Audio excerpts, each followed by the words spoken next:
What's going on, everybody? It's your boy JT, and we are back to the Crypto Den. I want to thank you all for tuning in. Today, we are going to do a comparison of Bitcoin, Ethereum, and meme coins to help you all get educated and understand the difference between these technologies and really understand how to navigate this space just a little bit better.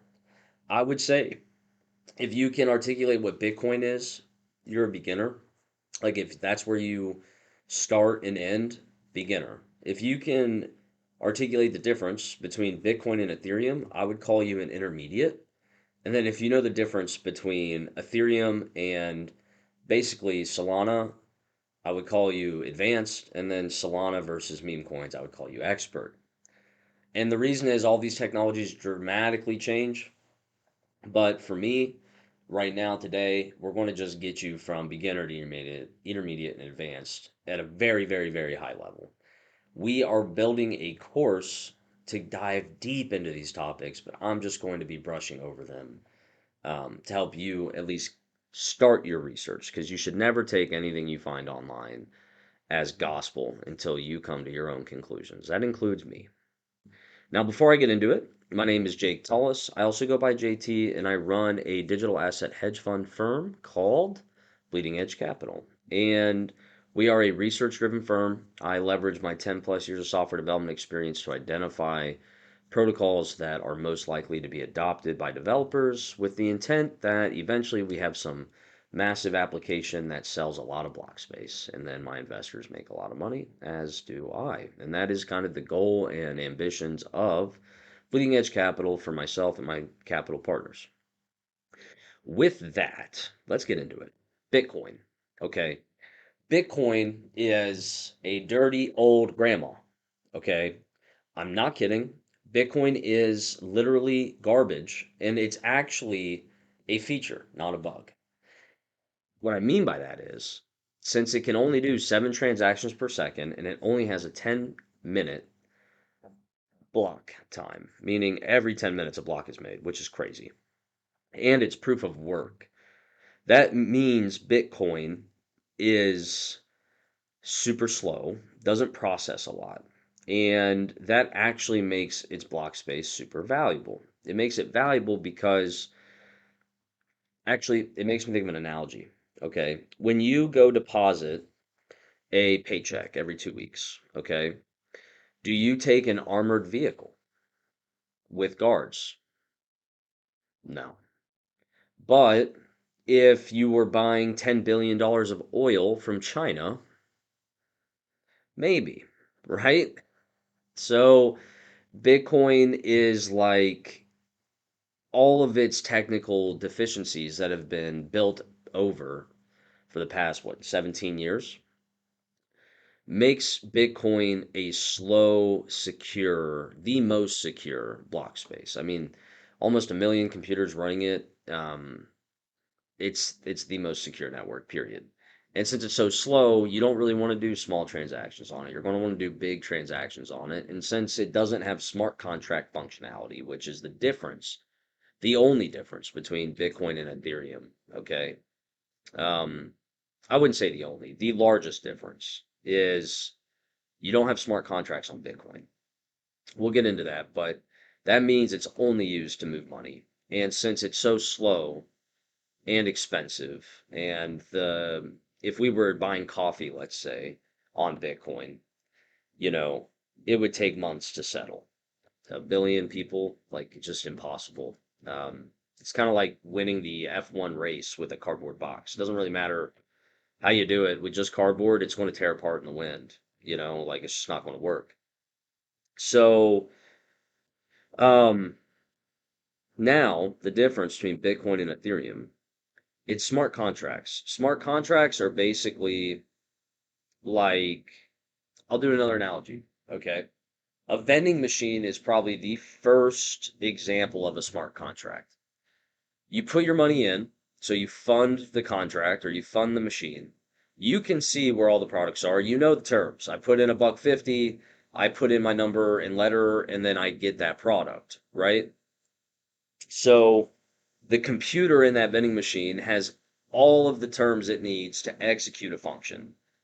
Our dollars met? Yes. Okay. Input. This is what they want. A3. Cool. I give you A3. We walk away. It's a one-way transaction. If you mistype that, you got to put in another dollar, right?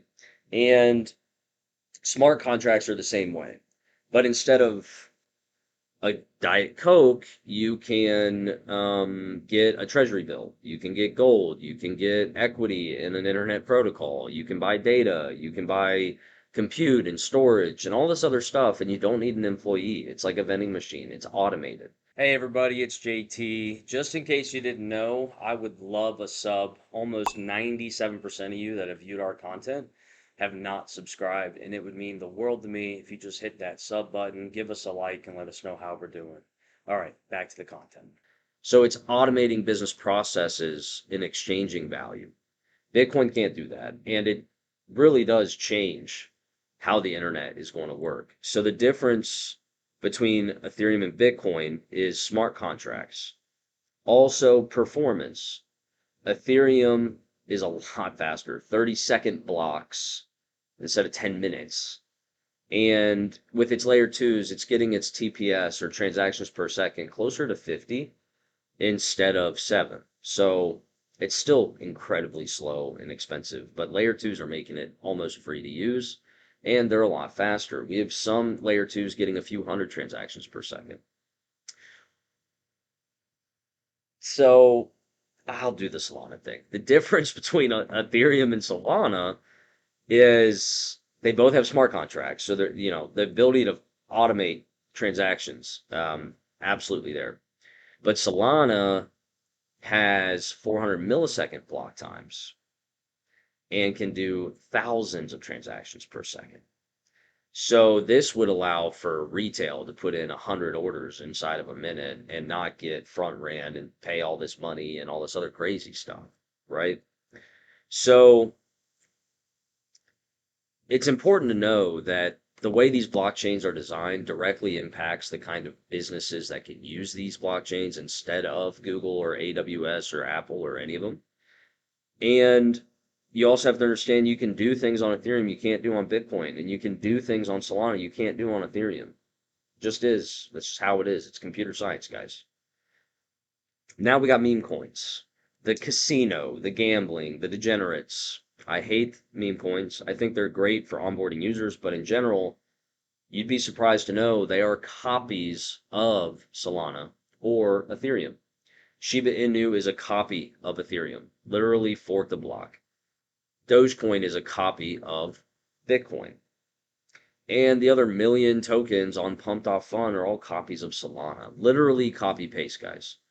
And when you copy paste it, you can change whatever you want. You can make it your own. You can change the logo into a dog, and you can make the website, the white paper, all of it. It's all yours.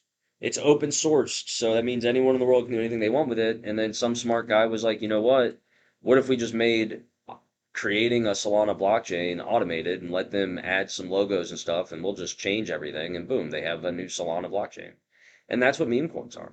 It's a direct copy, and when they copy it, they can change anything they want. They could say, okay, for every dollar that comes in, 90% goes to my wallet and 10% goes to the treasury that I'll eventually rug pull, and there's nothing they can do about it. So you're buying someone's copy of Solana that has their own rules on it.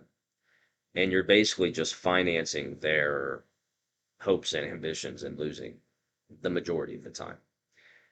And that's the big difference between all of them. If you want to learn more about this, reach out, leave a comment. I will add it to the course, add it to our community, help you all better understand exactly what this stuff is and how to identify what is a meme coin, what is a smart contract platform, and what do these smart contract platforms offer compared to one another? What are their competitive advantages and differences? And does any of it affect Bitcoin?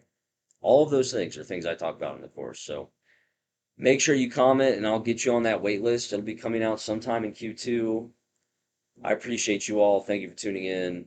Take care of one another. Until next time, peace.